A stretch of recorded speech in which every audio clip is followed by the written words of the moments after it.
Je considérais que c'était une des plus belles figures de l'histoire de France. Premièrement.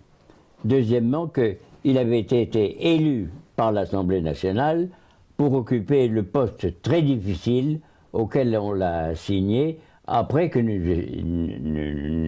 eussions perdu la guerre que nous avions déclarée. Et je pensais que c'était une chance pour la France d'avoir une figure comme lui.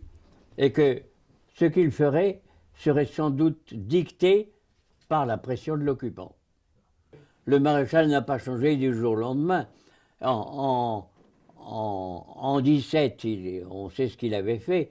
Il a rétabli le moral de l'armée. Il n'a pas changé pendant les années de la République calme. Le maréchal a continué à être ce qu'il était, un militaire désireux de servir son pays sous une forme ou sous une autre. Pourquoi je voudrais réhabiliter la figure du maréchal? Parce qu'on l'a sali.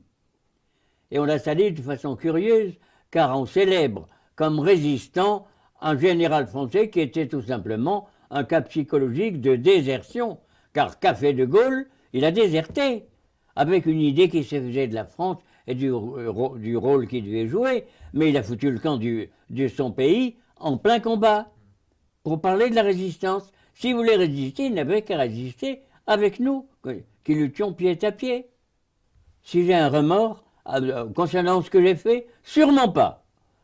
Je suis heureux d'avoir suivi le maréchal et je suis fier de le dire. Voilà. Car il avait un rôle très difficile et il le savait.